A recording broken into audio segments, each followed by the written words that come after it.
Hi. My name is Pauly Sias, or Pauly, as I'm locally known. I'm a citizen of Kluane First Nation, the Wolf Clan. My Southern Shoshone name is Stahala, it's butterfly. My family lineage is my great-grandmother, Mary Copper Joe. She was from the Kluane area and beyond, more originating in Copper Center, Alaska. But as she talked about, you traveled with the food. So she landed in this country, in Kluane country, when she was, however old, not too old.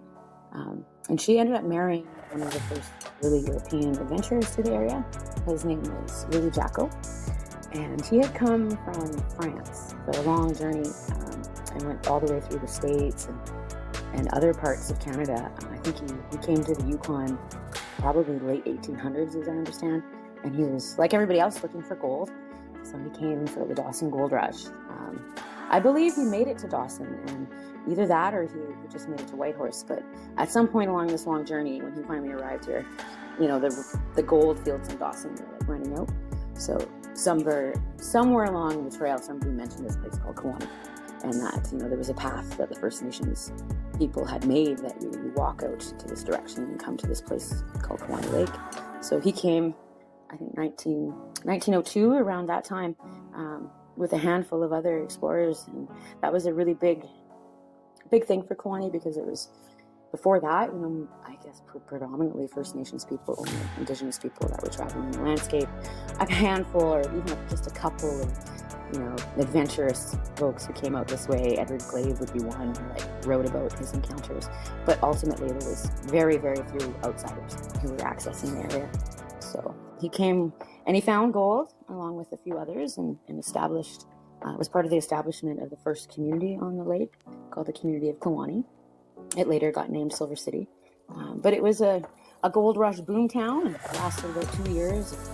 A couple thousand people in the area coming overnight and building this infrastructure and having a presence and finding gold. There's a whole history that we could go through for that too, but it's ultimately when the gold, like it always does, then Louis had decided to stay. So I always describe it as just thinking about him probably coming such a long journey and arriving in this beautiful place and discovering that even with no gold, it was a land of opportunity. It was a place he wanted to make home. So he stayed, and his brother Eugene also came with him. So he arrived maybe a year or two after Louis, but together the two Jacko brothers started a little trading post up in what is now Burwash Landing area. And it was the first infrastructure built cabin versus a brush hut, and what people were living in as accommodations before then. And the trading post became a really important part of history for the community of Burwash. And it was like the first built up cabin, but it also had supplies. It had different things for sale. And anyhow, that was the history of starting a trading post that grew into like an outfitting business and a bigger resort. Along this time, Louis was getting to know my great-great-grandfather, Copper Joe, and that's a very well-known name in the area on the Indigenous side. Copper Joe was headman for the First Nations people here, and many, many of us was our grandfather. So he got to know Louis, and at some point, Louis married his daughter, my great-grandmother, Mary Copper Joe. So they started a life together, and even to the point where, they didn't speak the same language when they met. So teaching each other how to communicate and teaching about each other's culture and where you came from would have been quite a very interesting life. So I grew up with my great-grandmother, Mary Copper. She went from Copper Joe to Jacko when she married Louis. And I was raised off-grid with them on the south end of Kluane Lake. So my great-grandmother was still alive. Louis had passed already by the time I had into the world. But Mary Jacko with my grandparents, so her daughter Josie was my grandmother. Josie and Frank was my grandfather. So they lived on the property with us as well. And my parents, Doug, who was Josie and Frank's son, and my mom, Cecile, who came from Saskatchewan originally. So we were raised there, my brother and I, with this multi-generation family. So it's really a cool upbringing, looking back, how many stories and different teachings I had the privilege of learning from Mary Jacko.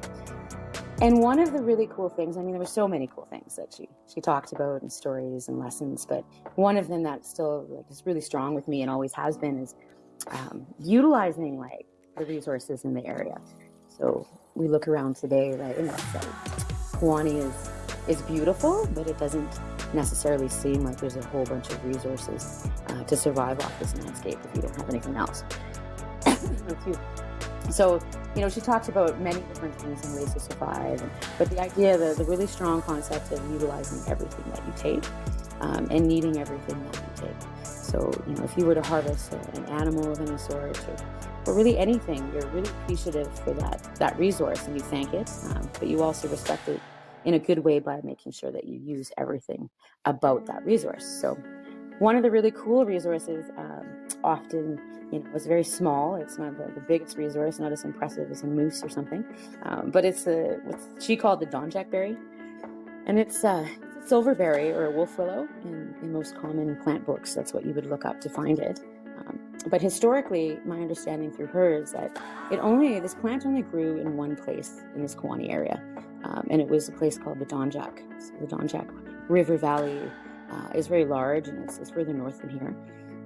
It's a well-known spot for this plant to grow. And in southern Shoshone, like the language of the culture here, the place name traditionally was, and excuse me if I say it incorrectly, but it was Dun Zer Chu. And Dun is a word that it was used to describe the First Nations people of this area. And Zer is berry, and Chu is water. So that name itself is because of this plant and the silver berry or the Donjek berry that grows there.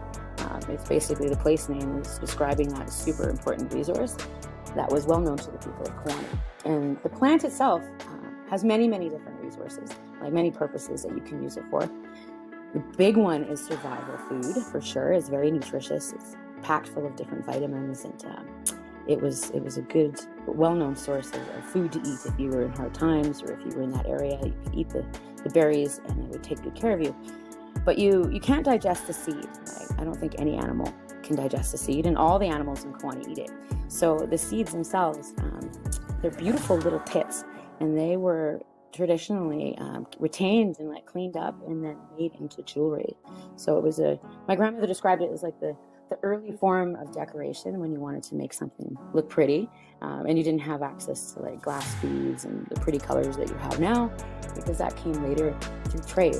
So way back in the day, you have to think creatively about how to make things look pretty, and decorations are nice. So this is a very natural decorative item. It's one of the first beads that we had here available to make those kind of pretty items.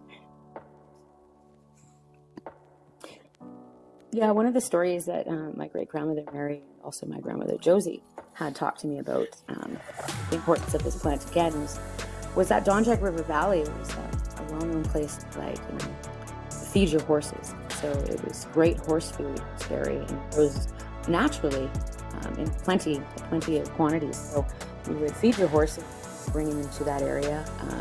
So not just people food, but also animal food. And there were times where Josie, my grandma, talked about, like in hard times where the Jackal brothers had grown hay, they always grew hay to feed their horses, which they used for outfitting and pack horses. But there was times where the hay didn't come in like it should have. It ran out. And so in those times of hardship for the horses, they knew that they could go to the Donjek River Valley. They'd bring dog teams up there with large, baskets for sleds. And you bring the dog teams to that area, and these berries, like, they grow fairly high up on a willow bush, so they're not buried under snow like many of the other berries in Kluane. So they're still available in the winter to eat. You can pick them, they hang onto the bush. So they'd bring these dog teams with these baskets, and they'd knock the berries off of the bushes into these baskets, and they'd fill huge dog teams full of these berries, bring them back to the horses that they were housing near Burwash. And this would be like the winter survival food for the horses as well. So I always thought that story was really interesting. And I know even in a modern day context that our local outfitter still winters their horses in that area, because it is a great and plentiful source of food. It's highly nutritious. The moose also like to eat food. But later in life, I've come to research as an adult and understanding Donjek berries are, they're not specific to us. The word for them, Donjek, is, but actually, like I said, called a silverberry or a wolf willow. Many cultures have different names for them.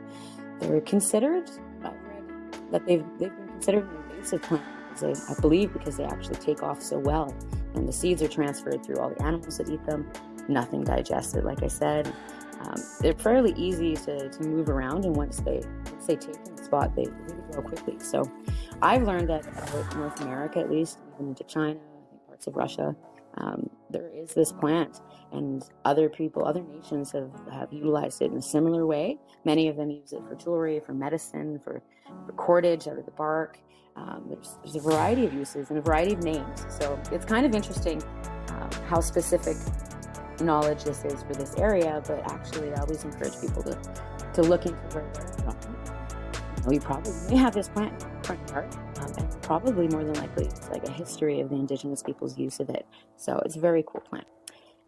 You find the berries are ripe. They're in their best, ripest condition later in the fall. So late September, early October is usually when I go to pick them, and that's right this season right now.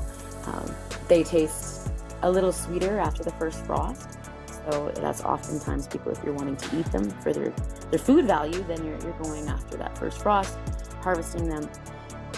I pick them in great quantity and utilize like the meal of the berry itself. The edible part is really nutritious. Like I said, it makes a variety of different food sources, and a great kind of like lemongrass almost drink, or wheatgrass, similar to that. But always retain the seeds. So once you're always doing the picking in the fall time, and then processing the berries and retaining the seeds for future use, because I harvest them in a big quantity. So there's a whole process that's associated with that. It's not easy. Many of the things that were taught to me about old ways of doing things can sometimes sound very simple until you start to experiment with yourself. There's always tricks that you learn along the way. So, but there's more than one way to do it as well. And I do workshops to teach people who are keenly interested in more information about how to take this beautiful berry and make it into a beautiful necklace or another item that is decorative. Yeah, I think the most popular thing that I do anyhow is I like to make just simple necklaces. Sometimes I'll do a beaded medallion or something fancier, but just a plain string utilizing the seeds. A few different colored beads, because the colors are so popular. There's a reason they became really popular, because they're beautiful to have bright colors mixed amongst this like dark brown bead. But it creates a very organic and natural looking piece of jewelry. Earrings, is a nice set, or a little bracelet. Sometimes I do just accent pieces on, say, a piece of like a hide purse, or something that I just want to add a little bit of accent to make a nice little flower or something out of a few seeds. You don't need a bunch, I pick a bunch because I like to retain them and teach people and share them.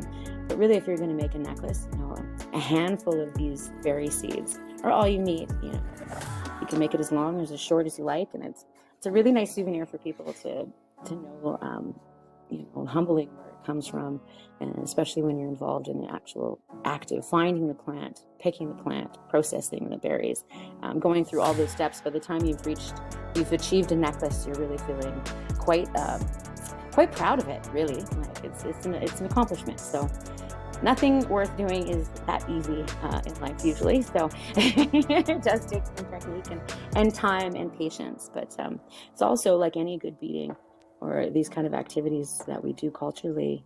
I find that it's like meditation sometimes, in a busy world, that it's nice just to take the time and do something very simple that requires your attention and patience. And it is a form of meditation, I think. So all of this is meant to be very enjoyable, even from the process of going to pick the berry to by the time you've completed your necklace.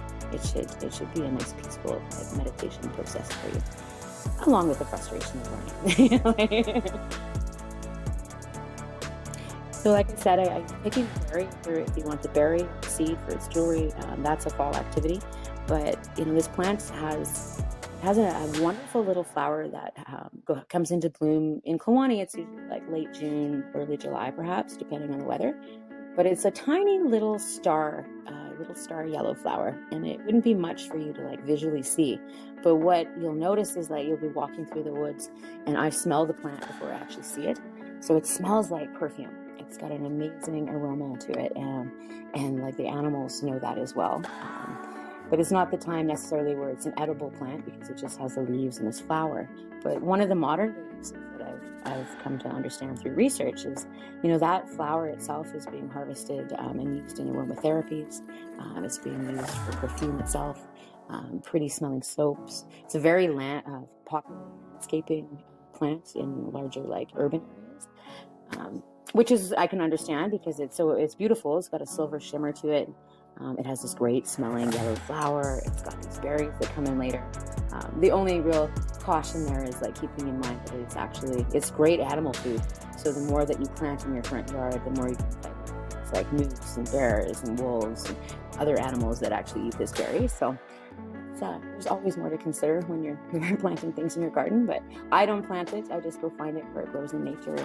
And it's become more plentiful in Kluane area, definitely since I was a child and since my great-grandmother's time of just referring to it as the Donjek berry, because it does take off in other areas. So the best place, though, to still collect this, in my opinion, if you're going to use the seeds for jewelry making, for decoration, is to go to the Donjek. The most established plants in the area, and the berries get fatter and the seeds get fatter and darker up in that area. But it's just my opinion.